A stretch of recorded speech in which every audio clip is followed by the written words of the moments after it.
Hast du Knieschmerzen, die deine Beweglichkeit einschränken, die das Bücken schwer machen, also die Kniegehen schwer machen, bist du hier genau richtig, weil wir machen 3 Übungen und die Chancen sind sehr, sehr hoch, dass du dich hinterher schon direkt besser fühlst. Wir haben heute die Joanna dabei. Joanna wird aus dem Off Fragen stellen, die du vielleicht auch fragen würdest. So, wir machen die erste Liebscher-Pracht-Übung auf der Couch, ganz bequem für dich, damit du gut reinkommst. Hab keine Bedenken, es wird nicht schwer.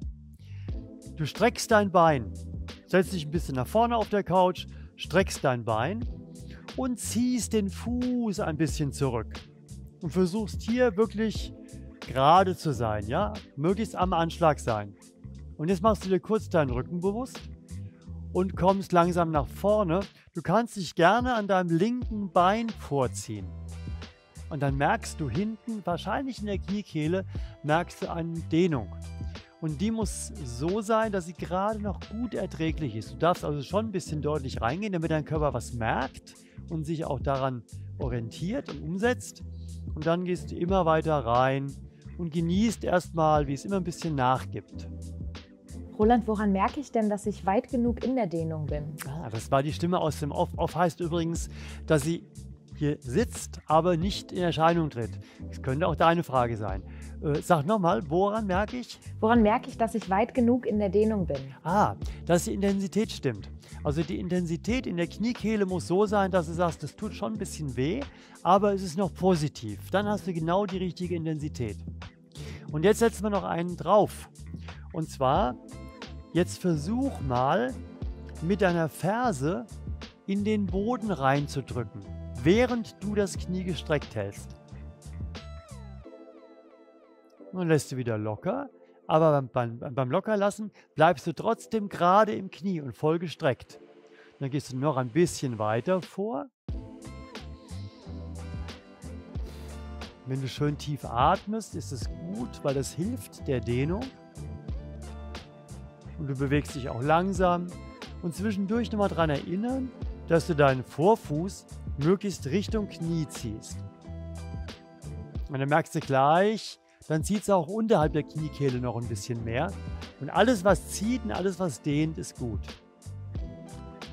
Und dann drückst du nochmal die Ferse gegen den Boden, bleibst aber im Knie gestreckt und machst wieder locker und ziehst dann dein Bein wieder ran. Bewegst ein bisschen und das machen wir das Gleiche auf der anderen Seite, weil warum soll sich ein rechtes Bein alleine wohlfühlen? Das linke möchte das auch. Streck's wieder, zieh den Fuß, den Vorfuß Richtung Knie, mach deinen Rücken gerade und geh im Hohlkreuz bleibend eigentlich, wenn du weißt, was ist es, wenn nicht, lass einfach nur den Rücken gerade, gehst du nach vorne, ziehst dich am rechten Knie ein bisschen und gehst auf der anderen Seite in die Dehnung und atmest dich rein. Roland, wie lange soll man diese Übung eigentlich machen? Wir machen die 2 bis 2,5 Minuten. Aber du kannst total darauf vertrauen, weil ich habe hier eine Uhr im Blick und die Zeit, wenn du mit mir zusammen machst, ist genau die richtige. Du gehst immer weiter in die Dehnung rein, atmest schön, ziehst deinen Vorfuß auf dich zu.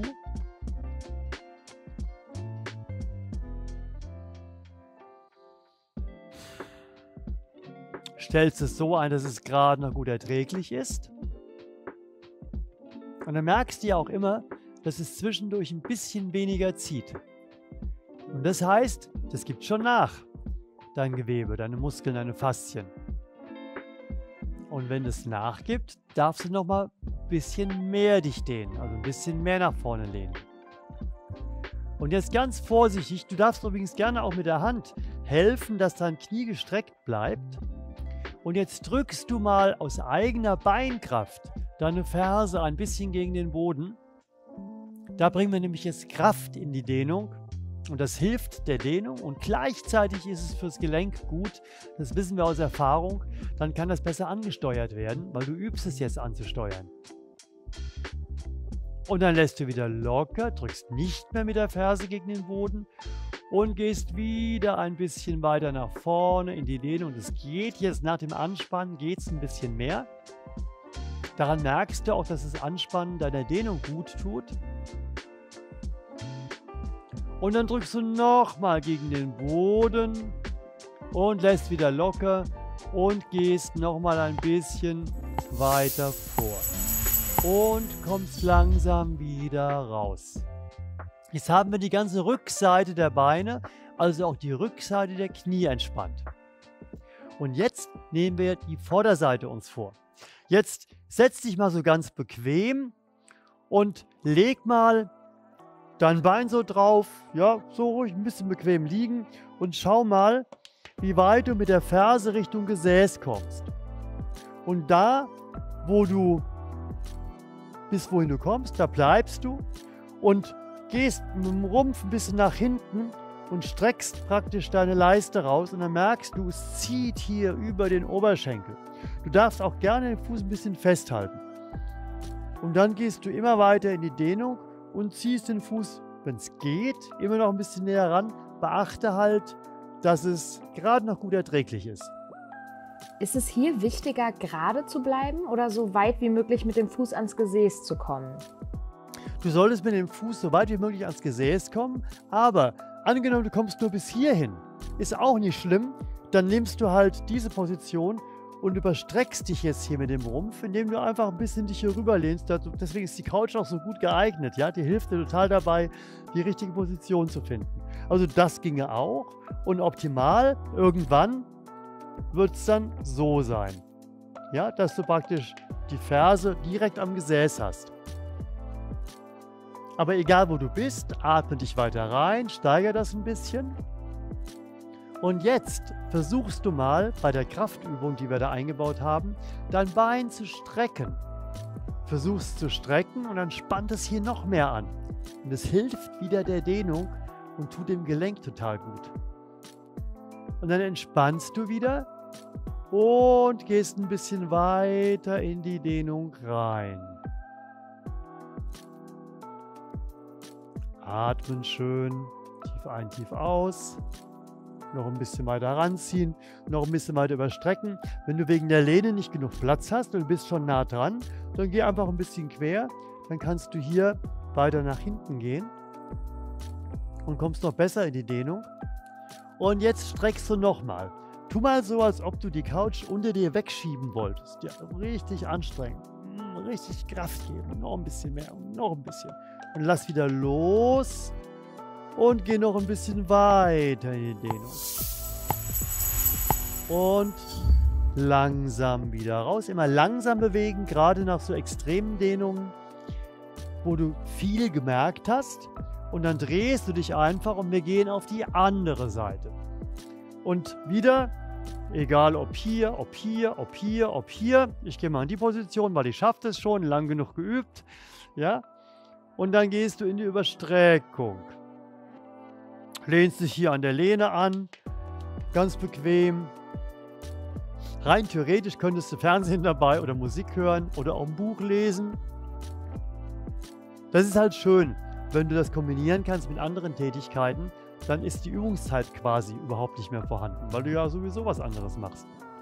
Roland, was ist denn, wenn der Dehnungsschmerz so stark ist, dass ich unbewusst die Luft anhalte? Dann ist es zu stark. Also wenn du Luft anhältst oder die Lust verlierst, was du fast sagen wolltest, ja, dann ist es zu stark, weil das muss Spaß machen. Es quält zwar ein bisschen, aber das Quälen ist noch positiv. Und deswegen verdirbst du nicht die Luft sage ich jetzt schon, verdirbst du nicht die Lust an der Übung, ja, weil es ist halt noch positiv besetzt, obwohl es weh tut. Das ist die richtige Intensität. Aber wenn du Luft anhältst und so blockierst, auf den Faust machst oder so, das wäre zu viel. Du steigerst die ganze Zeit ein bisschen weiter und jetzt versuchst du mit dem Fuß wieder in die Couch reinzudrücken. Also das, wo hier die Dehnung zu merken ist, das spannt jetzt an, dieser Muskel. Der spannt richtig an und ganz fest, noch mehr anspannen. Dann lässt du locker und merkst, okay, jetzt kann ich noch ein bisschen mehr in die Dehnung gehen. Ist doch toll, dass man sich so bequem dehnen kann, oder? Ich komme mir vor, als würde ich mich ausruhen und dehne mich dabei. Ist doch super. Und jetzt nochmal.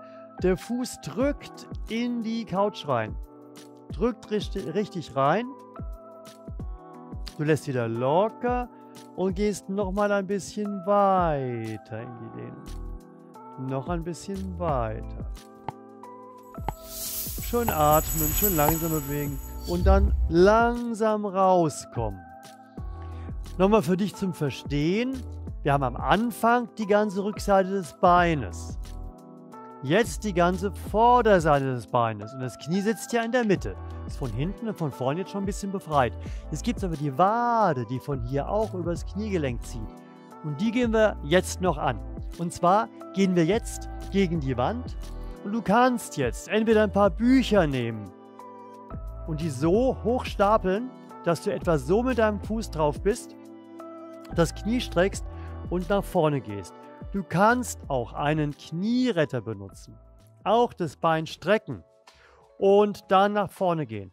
Wenn du beides nicht zur Hand hast, dann, das zeige ich jetzt auch mal, machst du es ohne eine Hilfe, streckst das Knie und gehst langsam in die Dehnung. Und bitte nicht verwirrt sein, wenn bei dir das vielleicht hier schon zieht. Je weiter du gedehnt bist, desto mehr kannst du mit dem Fuß zurück. Jetzt gehst du in die Dehnung und die Übung fängt an. Und dann merkst du, es zieht in der oberen Wade unterhalb des Kniegelenkes. Immer wieder darauf achten, dass das Knie schön gestreckt ist. Wenn du es nicht mehr fühlst, ist es gestreckt, ist es ein bisschen gebeugt, das passiert manchmal, dann gehst du etwas raus aus der Dehnung, vergewisserst dich, dass du das Knie streckst und gehst dann wieder rein und dehnst immer weiter. Roland, würdest du die Übung mit oder ohne Schuhe empfehlen oder ist das überhaupt gar nicht wichtig? Es ist eigentlich kein Unterschied, ob mit oder ohne Schuhe. Es sollen nur keine Schuhe sein, die über die Knöchel reichen. Also Turnschuhe über die Knöchel beispielsweise, das wäre nicht gut, weil dann behindert der Schuh ja die Dehnung im Fußgelenk. Aber ansonsten, viel wichtiger, ob mit oder ohne Schuh, ist die Tatsache, rutsche ich weg oder habe ich einen guten Halt. Wenn du einen Boden hast, der so wie hier jetzt ein Holzboden ist, mit nackten Füßen, das rutscht nicht weg, das ist gut. Aber du darfst auch gerne Schuhe anziehen. Und dann fängst du an und drückst mit dem Vorfuß gegen den Boden, als wolltest du dich jetzt auf die Zehenspitzen stellen. Und dann merkst du, das Gefühl in der oberen Wade nimmt zu. Du lässt wieder locker, streckst dein Knie und gehst weiter in die Dehnung hinein. An der Stelle, wo du halt bist. Und nochmal, du drückst nach unten, willst auf die Zehenspitzen, die Wand hält aber dagegen. Und egal, ob du auf einem Knieretter oder auf den Büchern stehst, ja, das wäre jedes Mal das Gleiche. Nur da ist halt durch die Vordehnung intensiver, aber so geht es auch. Wieder locker lassen und wieder weiter reingehen. So, und jetzt gehst du ganz langsam raus, Gewicht auf den linken Fuß. Und wir machen das gleiche auf der linken Seite. Linken Fuß zurück. Der Fuß muss geradeaus zur Wand zeigen. Und dann merkst du direkt diesen starken Zug in der oberen Wade.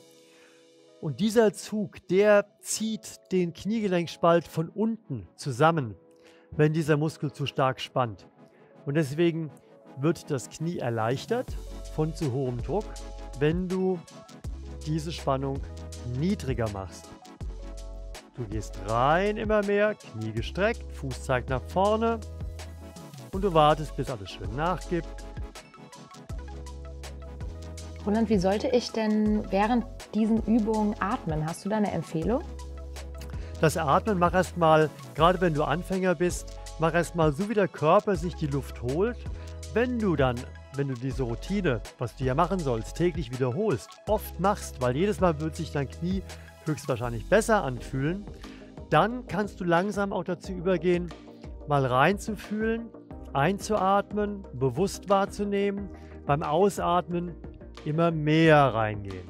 Also immer beim Einatmen so halten, wie du bist, und beim Ausatmen diese Gelegenheit nutzen, ein bisschen mehr in die Dehnung zu gehen, weil Ausatmen entspannt und diese Entspannung kannst du für die Dehnung benutzen. Und dann gehst du auch hier mit dem linken Vorfuß drückst du in den Boden rein. Du drückst in den Boden rein, lässt locker und gehst weiter rein. Bitte gib doch mal Feedback, wenn die Übung vorbei ist, wie dir das mit den Fragen, mit unsichtbarer Stimme sozusagen, wie sich das für dich so anfühlt, ob dir das hilft, die Übung besser zu verstehen. Und helf uns, mach auch mit, die Welt schmerzfrei zu machen, indem du dieses Video teilst. Teilst mit vielen Leuten, weil Knieprobleme haben so viele und nicht mehr laufen zu können irgendwann ist so ungünstig für die Gesundheit. Deswegen verbreite das, du tust ein gutes Werk. Und jetzt spannen wir nochmal an, Vorfuß gegen den Boden, lass wieder locker und gehe ein bisschen weiter in die Dehnung. Und dann langsam wieder raus. So, und jetzt mach mal 2, 3 Schritte und fühl mal rein und freu dich, wie sich das anfühlt. Und lass dich motivieren, das wirklich jeden Tag zu machen. Wenn du noch eine weitere Knieroutine möchtest, dann klickst du bitte hier oben. Und falls du uns noch nicht abonniert haben solltest, was dringend notwendig ist, dann klickst du bitte dort. Tschüss, bis zum nächsten Mal.